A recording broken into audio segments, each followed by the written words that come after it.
En 1966, Herta et David Ogilvy fondent pour un des bijoux du Poitou, le château de Toufou. Des vieilles pierres qui vont vite posséder le célèbre publicitaire new-yorkais et son épouse.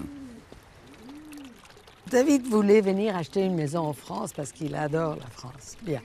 Alors, il devait acheter une maison qui se situait pas loin de Paris, là où, tout près de Charles de Gaulle. Heureusement, la maison était vendue le jour où il est arrivé. L'agent immobilier lui a dit « on a signé hier ». Mais il y a une merveille en Poitou. Il a dit le Poitou, mais on ne va pas en Poitou. Et quand il est venu ici, évidemment, c'est tellement différent à tout ce qu'on connaît, parce que la plupart des maisons, il avait vu beaucoup de maisons 18e. Mais cette maison lui a paru très généreuse. Et pour vous, le coup de foudre a été immédiat également ? Il m'a dit, moi j'ai fait la publicité, toi tu fais Toufou.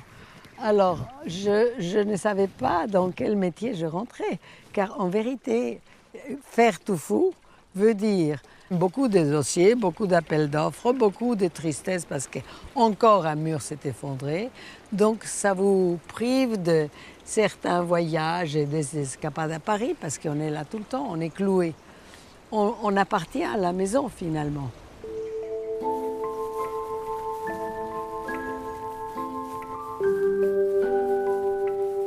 Est-ce que c'est votre premier jardin, Toufou ?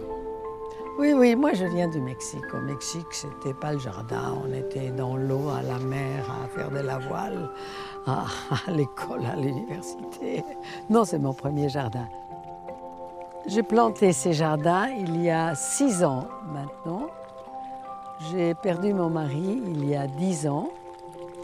Et on a planté ces buis qui, heureusement, maintenant commencent à prendre des formes.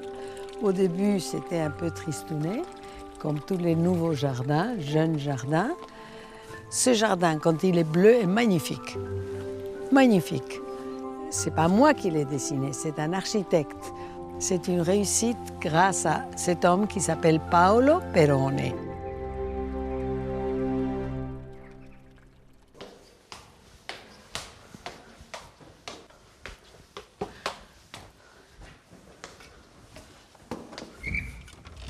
Et vous avez ici la vue entière de la vallée de la Vienne, qui maintenant est classée.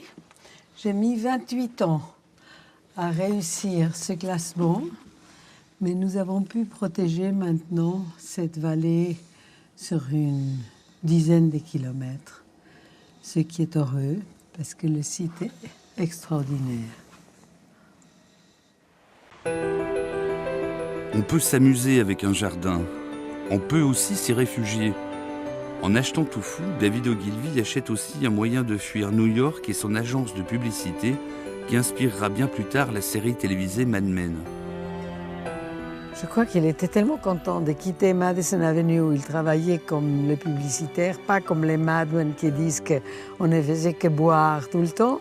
Ils ont vraiment travaillé, que venir dans la paix. Et une fois qu'il s'est installé ici, il ne voulait plus partir. Alors il faisait venir tous ses collaborateurs.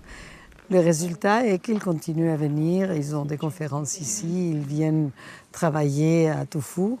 Et c'est devenu un peu un centre où ils viennent heureux. And people in the developed world are still going to derive a lot of satisfaction from seeing that benefit accrue to people in the developing world. It's just kind of when there's an interesting enough topic that emerges above the rest.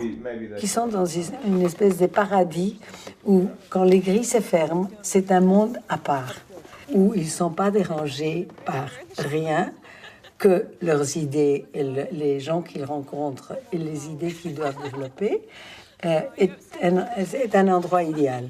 J'ai eu un groupe chinois avec la fille de Deng Xiaoping et le premier matin, après avoir passé une nuit ici, je leur demande « Est-ce que tout est bien pour vous ?» Ils me disent « On ne peut pas très bien dormir, madame. » Je dis « Ah, est-ce que les lits ne sont pas bons ?» Ils me disent « C'est pas ça, madame. Il n'y a pas de bruit. On ne peut pas dormir sans bruit. »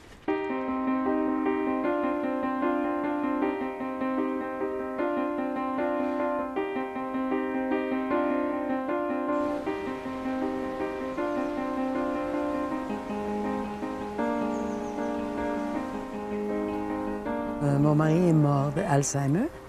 Pendant 4 ans, il n'a été pas bien du tout et je l'ai gardé à la maison. C'était une période extrêmement difficile dans laquelle je ne suis pas sortie du tout. Alors j'ai restauré pas mal de choses dans la maison, mais j'ai décidé de replanter, d'arranger le jardin. Et j'ai eu cette espèce de force de tout arracher et de recommencer. Donc en l'an 2001, toutes les haies sont parties et j'ai replanté les tout. Ça veut dire que le jardin a une vertu un petit peu thérapeutique. Le jardin a une vertu extraordinaire. Je pense que si je n'avais pas commencé à restaurer ce jardin, j'avais d'ailleurs décidé que je mettrais tout fou. Je l'arrangerais bien et peut-être je m'en séparerais. Et je commençais à faire le jardin qui m'a cloué.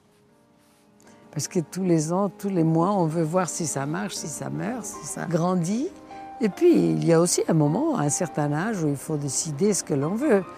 Et vivre ici avec un jardin qui pousse, des livres et quelques bons amis, c'est merveilleux. Il m'avait laissé un poème en disant « J'espère que tu pourras finir le travail que j'ai commencé ». Bien, j'ai pas seulement fini, j'ai un peu chamboulé le tout, mais c'est la vie.